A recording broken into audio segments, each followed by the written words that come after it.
Lefty, നീ കുറെ നേരമായില്ലേ കഴിക്കുന്നു? എനിക്കും കഴിക്കാൻ തോന്നുന്നു. എനിക്കും കുറച്ച് തരുവോ? ഭക്ഷണം ഞാൻ കഴിച്ചാലും നീ കഴിച്ചാലും ഒരുപോലെയല്ലേ? കാരണം നമ്മുടെ രണ്ടുപേരുടെയും വയറ് ഒന്നല്ലേ? അതുകൊണ്ട് ഞാൻ എന്ത് കഴിച്ചാലും അത് പോകുന്നത് നമ്മുടെ വയറ്റിലേക്കാണ്. ഒരു ദിവസം ഒരു കാട്ടിൽ ടീനു പക്ഷി ഒരു മുട്ടയിട്ടു. അവൾ ആ മുട്ടയെ വളരെയധികം പരിപാലിച്ചുകൊണ്ട് നടന്നു. ഒരുപാട് ദിവസത്തെ കാത്തിരിപ്പിന് ശേഷം അവളുടെ ആ ദിവസം വന്നെത്തി. അതായിരുന്നു മുട്ട വിരിയുന്ന ദിവസം. കുറച്ച് ഇളകിയതിനു ശേഷം ആ മുട്ട വിരിഞ്ഞ് ഒരു കുഞ്ഞു പുറത്തു വന്നു.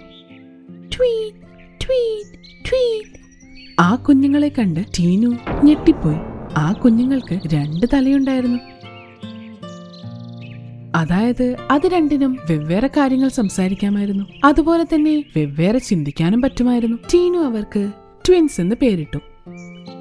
റൈറ്റ് സൈഡിലുള്ള തലയ്ക്ക് റൈറ്റി എന്നും ലെഫ്റ്റ് സൈഡിലുള്ള തലയ്ക്ക് ലെഫ്റ്റി എന്നും പേരിട്ടു. ഒരു ദിവസം ട്വിൻസ് ചുറ്റിക്കറങ്ങാമെന്ന് വിചാരിച്ച് കാട്ടിലൂടെ പറക്കുകയായിരുന്നു. അപ്പോൾ ലെഫ്റ്റിയുടെ കണ്ണ് ഒരു മരത്തിലുടക്കി. നിറയെ വലിയ വലിയ ആപ്പിളുകൾ തൂങ്ങിക്കിടക്കുന്നുണ്ടായിരുന്നു. ട്വിൻസ് പോയി ആ മരത്തിൽ പോയിരുന്നു. ലെഫ്റ്റി ആകട്ടെ അത് കഴിക്കാനും തുടങ്ങി. വാവ്, എന്തൊരു രുചിയാണ്! ലെഫ്റ്റി കഴിക്കുന്നത് കണ്ട് റൈറ്റിക്കും അതൊന്ന് ടേസ്റ്റ് ചെയ്യാൻ തോന്നുന്നു. ലെഫ്റ്റി, നീ കുറെ നേരമായില്ലേ കഴിക്കുന്നു? എനിക്കും കഴിക്കാൻ തോന്നുന്നു. എനിക്കും കുറച്ച് തരുവോ? ഭക്ഷണം ഞാൻ കഴിച്ചാലും നീ കഴിച്ചാലും ഒരുപോലെയല്ലേ? കാരണം നമ്മുടെ രണ്ടുപേരുടെയും വയറ് ഒന്നല്ലേ? അതുകൊണ്ട് ഞാൻ എന്ത് കഴിച്ചാലും അത് പോകുന്നത് നമ്മുടെ വയറ്റിലേക്കാണ്. എന്നാലും കുറച്ച് എനിക്ക് കഴിക്കാൻ തരുന്നേ. ഈ പഴം ആദ്യം കണ്ടത് ഞാനാണ്. അതുകൊണ്ട് ഇത് കഴിക്കാനുള്ള മുഴുവൻ അവകാശവും എനിക്ക് മാത്രമാണ്. റൈറ്റ് വേറെ ഒന്നും പറഞ്ഞില്ല. പക്ഷേ അവന്റെ മനസ്സിൽ ഇതിനെന്തായാലും പകരം വീട്ടണമെന്ന് ഉറപ്പിച്ചിരുന്നു. അടുത്ത ദിവസവും ഇതുപോലെ തന്നെ സംഭവിച്ചു. ട്വിൻസ് ആകാശത്തുകൂടെ പറക്കുമ്പോൾ ഇത്തവണ റൈറ്റിയുടെ കണ്ണ് ഒരു പഴത്തിലുടക്കി. അവരാ മരത്തിന്റെ കൊമ്പിൽ ചെന്നിരുന്നു. ഈ പ്രാവശ്യം റൈറ്റി ഭക്ഷണം കഴിച്ചുകൊണ്ടിരുന്നു. ലെഫ്റ്റി അത് നോക്കിയിരുന്നു. റൈറ്റി, നീ ഇപ്പൊ തന്നെ ഒരുപാട് കഴിച്ചു. ഇനി കുറച്ച് ഞാൻ കഴിക്കട്ടെ. അതെന്താ? ഈ പഴം ആദ്യം കണ്ടത് ഞാനല്ലേ? അപ്പോ ഇത് ഞാൻ തന്നെ കഴിക്കും. അത് മാത്രമല്ല, നമ്മുടെ രണ്ടുപേരുടെയും വയറൊന്നല്ലേ? അപ്പോ ഞാൻ കഴിച്ചാലും അത് പോകുന്നത് നമ്മുടെ വയറ്റിലേക്ക് തന്നെയല്ലേ? ഇവർ രണ്ടുപേരും ഒന്നായിട്ടും അവരുടെ മനസ്സിൽ വ്യത്യസ്ത ചിന്തകൾ വന്നു തുടങ്ങി. ടീനുവിന് ഈ കാര്യം മനസ്സിലായപ്പോൾ അവൾ ഒരു പ്ലാൻ ഉണ്ടാക്കി. അടുത്ത ദിവസം ടീനു ട്വിൻസിനോട് ഇങ്ങനെ പറഞ്ഞു. ട്വിൻസ്, ഇപ്പോൾ നിങ്ങൾ വലുതായിരിക്കുന്നു. ഈ സമയത്ത് നിങ്ങൾക്ക് വളരെ ടേസ്റ്റി ആയിട്ടുള്ള ഒരു ഫ്രൂട്ട് കഴിക്കാനുള്ളൊരു അവസരമുണ്ട്. ഇപ്പോൾ നിങ്ങളും ആ ഫ്രൂട്ട് കഴിക്കാനുള്ള സമയമായിട്ടുണ്ട്. ആ മമ്മി, എന്നാൽ മമ്മി ഞങ്ങൾക്ക് ആ ഫ്രൂട്ട് കൊണ്ടുവന്ന് തന്നാലും? അതെ മമ്മി, എനിക്കും ആ ഫ്രൂട്ട് കഴിക്കണം. പ്ലീസ് പറയൂ. നിങ്ങൾ നോർത്ത് സൈഡിലേക്ക് പറന്നു പോയിക്കോളൂ. അവിടെ ഒരു തടാകം കടന്നതിന് ശേഷം അവിടെ ലെഫ്റ്റ് സൈഡിൽ നിങ്ങൾക്ക് നീല പഴങ്ങളുള്ള ഒരു വലിയ മരം കാണാനാകും. ആ പഴങ്ങളാണ് നിങ്ങൾക്ക് കഴിക്കാനുള്ളത്. ഇത് കേട്ടപ്പോൾ ലെഫ്റ്റിക്ക് വളരെയധികം സന്തോഷമാകുന്നു. ആ പഴം ലെഫ്റ്റ് സൈഡിലാണ് വരുന്നത്. ഞാനായിരിക്കും അത് ആദ്യമായിട്ട് കാണുക. ഇത് കേട്ട് റൈറ്റിക്ക് ദേഷ്യം വന്നു. പക്ഷേ റൈറ്റി ഒന്നും മിണ്ടിയില്ല. അതിനുശേഷം അവർ നോർത്ത് ദിശയിലേക്ക് പറന്നു. അങ്ങനെ കുറെ നേരത്തിന് ശേഷം ടീനു പറഞ്ഞ ആ മരം അവർ കണ്ടെത്തുന്നു. പക്ഷേ ആ മരം ലെഫ്റ്റ് സൈഡിലായതുകൊണ്ട് തന്നെ ലെഫ്റ്റിയാണ് ആദ്യം അത് കണ്ടത്. അതുകൊണ്ട് തന്നെ ലെഫ്റ്റി അത് കഴിക്കാനും തുടങ്ങി. വാ, ഇതെന്തൊരു ടേസ്റ്റാണ്! നല്ല രസമുണ്ട് കഴിക്കാൻ. ഇത് കേട്ടിട്ടും റൈറ്റി ഒന്നും തന്നെ മിണ്ടിയില്ല. കാരണം അവൻ അറിയായിരുന്നു എന്തു പറഞ്ഞിട്ടും കാര്യമില്ലാന്ന്. ലെഫ്റ്റി വളരെ ആസ്വദിച്ചത് കഴിച്ചു. അപ്പോൾ റൈറ്റി ഇങ്ങനെ പറഞ്ഞു. നിർത്ത്, ഇനിയും ഇങ്ങനെ കഴിക്കല്ലേ. എന്റെ വയറ് നിറഞ്ഞു. അറിയാം, പക്ഷെ എന്ത് ചെയ്യാനാ? ഇത് അത്രയ്ക്കും ടേസ്റ്റിയാണ്. എനിക്ക് നിർത്താൻ പറ്റുന്നില്ല. മുഖം രണ്ടാണെങ്കിലും വയറാകെ ഒരെണ്ണേ ഉണ്ടായിരുന്നുള്ളൂ. അതുകൊണ്ട് ലെഫ്റ്റിക്കും അധികം ഒന്നും കഴിക്കാൻ പറ്റിയില്ല. അങ്ങനെ ട്വിൻസ് തിരിച്ച് അവരുടെ കൂട്ടിലേക്ക് മടങ്ങി. ട്വിൻസ്, എങ്ങനെയുണ്ടായിരുന്നു ആ ഫ്രൂട്ട്? ആസ്വദിച്ച് കഴിക്കാൻ പറ്റിയില്ലേ? ആ മമ്മി, നല്ല ടേസ്റ്റ് ഉണ്ടായിരുന്നു കഴിക്കാൻ. മമ്മി, അവന് എനിക്ക് കുറച്ചുപോലും കഴിക്കാൻ തന്നില്ല. ലെഫ്റ്റി, നീ എന്താ അങ്ങനെ ചെയ്തത്? മമ്മി, അതാ മരം ലെഫ്റ്റ് സൈഡിലായിരുന്നു. അപ്പോൾ ഞാനാണ് അത് ആദ്യം കണ്ടത്. അത് കഴിക്കാനുള്ള അവകാശം എനിക്ക് മാത്രമാണ്. അതുകൊണ്ടാ കൊടുക്കാനത്. സമയമാകുമ്പോ നിനക്ക് എല്ലാം മനസ്സിലായിക്കോളൂ. കുറച്ചുനേരം കഴിഞ്ഞപ്പോൾ ലെഫ്റ്റിയുടെ തൊണ്ടയ്ക്ക് എന്തോ ഒരു വേദന വരാൻ തുടങ്ങി. രാത്രിയായപ്പോഴേക്കും ലെഫ്റ്റിയുടെ തൊണ്ട തീരെ വയ്യാതെയായി. സംസാരിക്കാൻ പോലും വയ്യാതെയായി. മമ്മി, രാവിലെ മുതൽ എന്റെ തൊണ്ടയ്ക്ക് തീരെ വയ്യ. ആ പഴം കഴിച്ചതിൽ പിന്നെയാ. എനിക്ക് തോന്നുന്നു നീ ആ പഴം കുറച്ചധികം കഴിച്ചു എന്നാ. അതുകൊണ്ടാണ് എനിക്ക് ഈ ബുദ്ധിമുട്ടുണ്ടായത്. മമ്മി, അപ്പ പറ, ഇനി ഞാൻ എന്താ ചെയ്യേണ്ടത്? നീ വീണ്ടും ആ ഭാഗത്തേക്ക് തന്നെ പോ. ആ നീല കളർ പഴത്തിന്റെ വൃക്ഷത്തിന്റെ കുറച്ച് മുന്നോട്ട് പോയാൽ മറ്റൊരു വൃക്ഷം കാണാം. അതിൽ പച്ച നിറത്തിലുള്ളൊരു പഴവും കാണാം. ആ പഴം കഴിച്ചാൽ മതി, ഇതെല്ലാം ശരിയാവും. ശരി അമ്മേ, ഞാൻ ഇപ്പൊ തന്നെ അങ്ങോട്ടേക്ക് പോകുവാണ്. അങ്ങനെ പറഞ്ഞ് അവരവിടെ നിന്ന് പുറപ്പെട്ടു. കുറച്ചു ദൂരം കഴിഞ്ഞപ്പോൾ ആ വൃക്ഷം റൈറ്റിയുടെ കണ്ണിൽ പെട്ടു. അതുകൊണ്ട് തന്നെ ആ വൃക്ഷത്തിലെ പഴം റൈറ്റ് കഴിക്കാനും തുടങ്ങി. റൈറ്റി, എന്റെ തൊണ്ടയ്ക്ക് തീരെ വയ്യ, അതുകൊണ്ട് ഈ പഴം ഞാനൊന്ന് കഴിച്ചോട്ടെ. ഈ പഴം ആദ്യം കണ്ടത് ഞാനാണ്. ഇത് റൈറ്റ് സൈഡിലാണുള്ളത്, അതുകൊണ്ട് ഇത് കഴിക്കാനുള്ള പൂർണ്ണ അധികാരം എനിക്ക് മാത്രമാണ്. ഇതും പറഞ്ഞ് റൈറ്റി ആ പഴം മുഴുവൻ കഴിച്ചു. എന്നിട്ട് അവർ തിരിച്ച് അവരുടെ കൂട്ടിലേക്ക് പോയി. അവിടെ എത്തിയ ടീനു കാണുന്നത് ലെഫ്റ്റിയുടെ കഴുത്തിപ്പോഴും ശരിയായിട്ടില്ല. ലെഫ്റ്റി ടീനുവിനോട് ഇതെല്ലാം പറഞ്ഞു. ഇതെല്ലാം കേട്ട് ടീനു ചിരിച്ചുകൊണ്ടിരുന്നു. കാരണം ശരിയായ പ്ലാൻ ഇപ്പോഴും ബാക്കിയാണ്. കുറച്ചു കഴിഞ്ഞ് റൈറ്റി ടീനുവിനോട് ഇങ്ങനെ പറഞ്ഞു. മമ്മി, എനിക്ക് വല്ലാതെ വയറുവേദനിക്കുന്നു. നിങ്ങൾ രണ്ടുപേരും ഒന്നായിട്ടും കൂടെ നിങ്ങളുടെ 2 തലച്ചോറ് ഉപയോഗിച്ചു 2 കാര്യങ്ങൾ ചിന്തിച്ചു, 2ആയി പ്രവർത്തിച്ചു. നിനക്ക് എന്തുകൊണ്ടാ വയറുവേദന വന്നതെന്ന് വെച്ചാ തൊണ്ടവേദനയ്ക്ക് കഴിക്കേണ്ട പഴം നീ കൂടുതലായിട്ട് കഴിച്ചു. ഇത് മാറണമെങ്കിൽ നീ വീണ്ടും അങ്ങോട്ട് പോകേണ്ടി വരും. ഈ പ്രാവശ്യം ലെഫ്റ്റ് സൈഡിൽ നിനക്കൊരു മരം കാണാം. ആ മരത്തിലെ പഴം നീ കഴിക്കേണ്ടി വരും. പക്ഷേ ലെഫ്റ്റ് സൈഡ് ലെഫ്റ്റിയുടെ അല്ലേ. തൊണ്ടവേദന കാരണം ലെഫ്റ്റിക്ക് എന്തായാലും അത് കഴിക്കാൻ പറ്റില്ല. ഇപ്പോ ഈ പ്രശ്നത്തിന് നീ എങ്ങനെ ഒരു സൊല്യൂഷൻ കണ്ടുപിടിക്കും? ഇത് കേട്ടതും അവർക്ക് അവരുടെ തെറ്റുകളെല്ലാം മനസ്സിലായി. ആദ്യം കാണുന്ന ഫ്രൂട്ട് അത് ലെഫ്റ്റ് കഴിച്ച് അവന്റെ തൊണ്ട ശരിയാക്കും. അത് കഴിഞ്ഞ് ലെഫ്റ്റ് സൈഡിൽ കാണുന്ന ഫ്രൂട്ട് ഞാൻ കഴിച്ച് എന്റെ വയറുവേദന ശരിയാക്കും.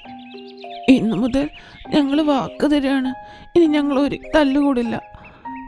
ഇനി എന്ത് കിട്ടിയാലും പകുതി പകുതി കഴിക്കും.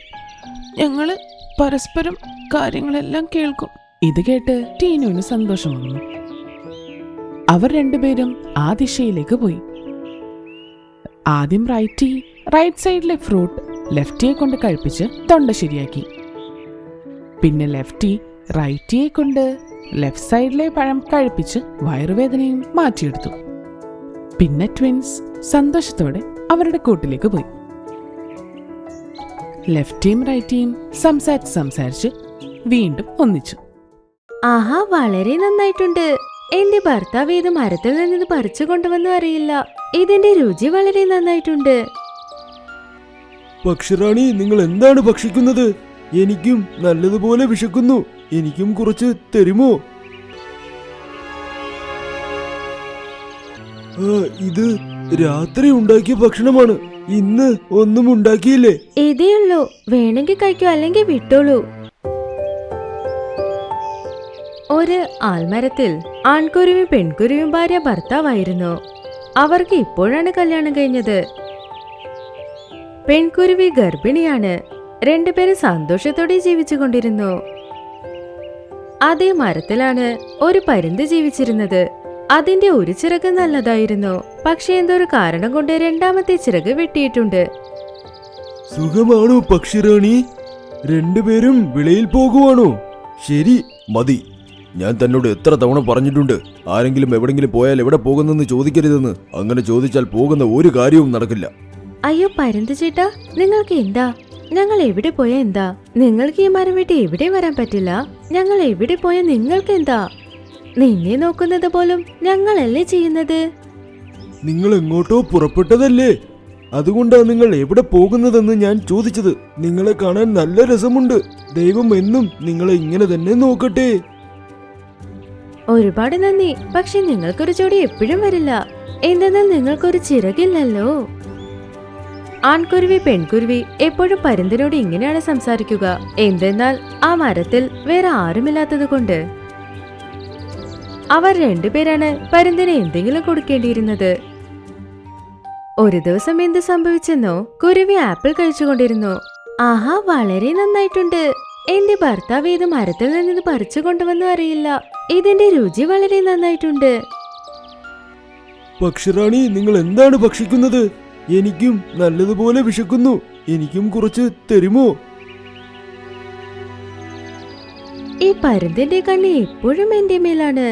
അതിനറിയില്ലേ ഞാൻ ഗർഭിണിയാണെന്ന്. എപ്പോ നോക്കിയാലും ഞാൻ കഴിക്കുന്ന ഭക്ഷണത്തിൽ കണ്ണുവെക്കും. എന്തുപറ്റി? ഇന്ന് ഒന്നും ചെയ്തില്ലേ? കൊണ്ടുവരാൻ നിക്ക്. കുരുവി രാത്രി ഉണ്ടാക്കിയ ഭക്ഷണം പരുന്തിനായി കൊണ്ടുപോയി. പരുന്തിന് ആ ഭക്ഷണം കഴിക്കാൻ തുടങ്ങിയ ഉടനെ അതിന് മനസ്സിലായി അത് പഴയ ഭക്ഷണമാണെന്ന്. ഇത് രാത്രി ഉണ്ടാക്കിയ ഭക്ഷണമാണ്. ഇന്ന് ഒന്നും ഉണ്ടാക്കിയില്ലേ? ഇതേയുള്ളൂ, വേണമെങ്കിൽ കഴിക്കൂ, അല്ലെങ്കിൽ വിട്ടോളൂ. ദിവസവും രാത്രി ബാക്കി വന്നതാ നിങ്ങൾ തരുന്നത്. എന്നാൽ നിങ്ങൾ മാത്രം നല്ല ഭക്ഷണം കഴിക്കുന്നു. എനിക്കും ഇന്ന് നല്ല ഭക്ഷണം വേണം. എനിക്കും കഴിക്കാൻ എന്തെങ്കിലും തരൂ. ഇവിടെ തന്നെ ഇരുന്ന് എന്തിനാ എന്റെ ജീവൻ എടുക്കുന്നേ? നിനക്ക് എവിടെയും പോകാൻ പറ്റില്ല. ഈ മരത്തിൽ മാത്രമേ നീ ഇരിക്കുന്നുള്ളൂ. ഭക്ഷണം കൊടുത്താ അതിനും എന്തെങ്കിലും പറയും. എന്റെ ഭർത്താവ് കഷ്ടപ്പെട്ട് കൊണ്ടുവരുന്ന ഭക്ഷണമാണിത്. അത് ഞാൻ നിനക്ക് വേണ്ടി തരണോ? നിനക്കിത് വേണമെങ്കിൽ കഴിക്ക്. പരുന്തൊന്നും മിണ്ടാതെ കേടുവന്ന ഭക്ഷണം കഴിച്ചുകൊണ്ടിരുന്നു. ദിവസവും ആ കുരുവി പരുന്തിനെ എന്തെങ്കിലും പറഞ്ഞുകൊണ്ടിരിക്കും. പാവം ആ കഴുകിനെ എന്ത് ചെയ്യാൻ കഴിയും? അതിന് പറക്കാനും കഴിയില്ല. ദിവസവും അതിന് വേണ്ട ഭക്ഷണം പോലും അതിന് കൊണ്ടുവന്ന് കഴിക്കാനും പറ്റില്ല. അതുകൊണ്ട് ആ കുരുവി എന്ത് ചീത്ത പറഞ്ഞാലും അത് കേട്ടുകൊണ്ടേയിരിക്കും. അതിന് മറുപടി പോലും പറയില്ല. ദൈവമേ, താങ്കൾ എനിക്ക് ജീവൻ നൽകി. അതിന്റെ കൂടെ എന്തിനു ദുരിതവും തരുന്നു? ആരെയും സഹായിക്കാൻ കഴിയാതെ ഞാൻ ജീവനോടെ ഇരുന്ന് എന്ത് പ്രയോജനം? ഞാൻ ഒന്നിനും കൊള്ളാത്തവനായി മാറി. ഈ മരത്തിൽ ഒരു പക്ഷിയും വന്ന് ഇരിക്കുന്നതേ ഇല്ല. പക്ഷികളും എനിക്ക് ഭക്ഷണം തരുന്നതുമില്ല. എന്നെങ്കിലും ഒരു ദിവസം ഞാൻ മനസ്സിലാക്കും, എന്റെ ജീവിതം ഇങ്ങനെ തന്നെ തീരുമോ? താങ്കൾ എനിക്ക് 2 നേരത്തെ ഭക്ഷണം പോലും തരുന്നില്ല. ഒരുപക്ഷെ എനിക്കും പറക്കാൻ കഴിയുമായിരുന്നെങ്കിൽ ആകാശത്തിനോട് ഞാൻ സംസാരിച്ചേനെ. എനിക്ക് ഇഷ്ടപ്പെട്ട ഭക്ഷണം കഴിച്ചേനെ. ബാക്കിയുള്ളവരെ ബുദ്ധിമുട്ടിക്കാതെയെങ്കിലും ജീവിക്കാമായിരുന്നു. പരുന്ത് ഇങ്ങനെ സ്വയം തന്നെ ചീത്ത പറഞ്ഞുകൊണ്ടിരുന്നു. അപ്പോ അതിന്റെ ശ്രദ്ധ മരത്തിനടിയിലെ പാമ്പിൽ ചെന്നു. ആ പാമ്പ് വളരെ ആഗ്രഹത്തോടെ ആ കൂട് തന്നെ നോക്കിക്കൊണ്ടിരുന്നു. ഈ പക്ഷി ഗർഭിണിയാണ്. കുറച്ച് നാളുകൾക്കുള്ളിൽ മുട്ടയും ഇടും. അപ്പോൾ ഞാൻ ആ മുട്ടയും കഴിക്കും. പക്ഷികളുടെ മുട്ട കഴിച്ചിട്ട് ഒരുപാട് നാളായി. പാമ്പ് സംസാരിക്കുന്നത് പരുന്ത് കേട്ടു. കുറച്ചു ദിവസം കഴിഞ്ഞ് കുരുവി 2 മുട്ട ഇട്ടു. ഭാര്യ ഭർത്താവ് 2 പേരും സന്തോഷത്തോടെ ഇരുന്നു. ഒരു ദിവസം പെൺകുരുവിക്ക് സുഖമില്ലാതായി. അതുകൊണ്ട് ആൺകുരുവി അതിനെ ആശുപത്രിയിൽ കൊണ്ടുപോകാൻ നോക്കി. നിനക്ക് ചെയ്യാനിവിടെ ഒരു ജോലിയുമില്ല. എന്റെ ഭാര്യയെ ഡോക്ടറിന്റെ അടുത്ത് കാണിച്ചിട്ട് ഞാൻ വരുന്നത് വരെ നീ എന്റെ മുട്ട നോക്കിക്കോ. താങ്കൾ പേടിക്കാതെ പോയിട്ട് വരൂ. താങ്കളുടെ മുട്ട ഞാൻ ഭദ്രമായി നോക്കിക്കോളാം. 2 പേരും പറന്നുപോയി. മുട്ട അവിടെ തന്നെയായിരുന്നു. പാമ്പ് ഈ സന്ദർഭത്തിനാണ് കാത്തിരുന്നത്. നന്നായി, പക്ഷി 2 മുട്ട ഇട്ടിട്ടുണ്ട്. വയറ് നിറയെ ഞാനത് തിന്നാൻ പോകുക. ഇപ്പോൾ ആ മുട്ട എൻ്റെ ഭക്ഷണമാ. എന്നാൽ മുകളിൽ ആ കഴുകനുണ്ടല്ലോ. ഈ കഴുകൻ നമ്മളെ എന്ത് ചെയ്യാനാണ്? ഇതിനെ കൊണ്ട് പറക്കാൻ പോലും പറ്റില്ല. ഇതിനോട് ആ പക്ഷി മുട്ട ശ്രദ്ധിക്കാൻ പറഞ്ഞിട്ട് പോയിരിക്കുന്നു. മണ്ടൻ പക്ഷി. പാമ്പ് ആ മരത്തിൽ കയറിക്കൊണ്ടിരുന്നു.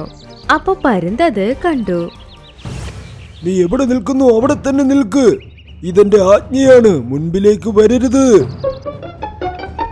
നീ ആരാണെന്ന നിന്റെ വിചാരം? എന്നോട് ആജ്ഞാപിക്കുന്നു? ഇത് നല്ല തമാശയാ.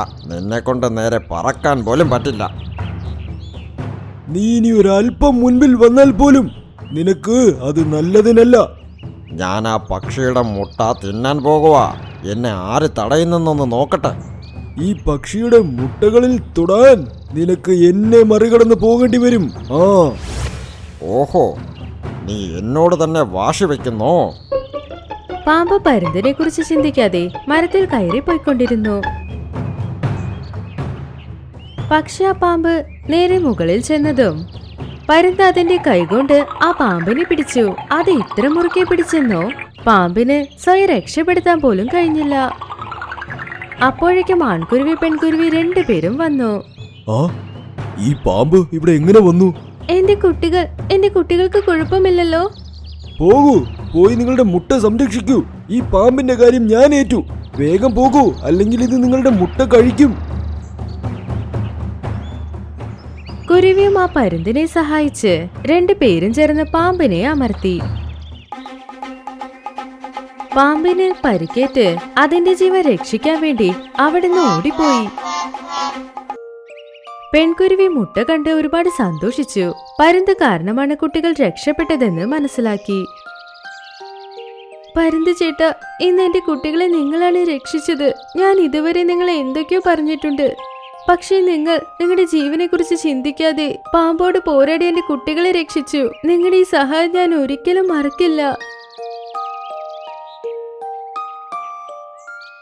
കഴുകൻ ചേട്ടാ, എന്നോട് താങ്കൾ ക്ഷമിക്കൂ. പാവം, താങ്കളെ ഞങ്ങൾ അറിയാതെ ഒരുപാട് വഴക്കു പറഞ്ഞു. നിങ്ങൾ ജോലി ചെയ്യാതെ വെറുതെ ഇരിക്കുന്നെന്ന് ഞങ്ങൾ കരുതി. വഴക്കു പറഞ്ഞിട്ടും നിങ്ങൾ ഞങ്ങളെ സഹായിച്ചു. അയ്യോ, ഇതെന്റെ കടമയാണ്. ഇപ്പൊ പെൺകുരുവി ആൺകുരുവി രണ്ടുപേരും പരുന്തിനെ നന്നായി നോക്കി. പിന്നെ അവർ രണ്ടുപേരും അതിനോട് സന്തോഷമായി സംസാരിച്ചു. ആ 3 പേര് സന്തോഷത്തോടെ ആൽമരത്തിൽ ജീവിച്ചു കൊണ്ടിരുന്നു.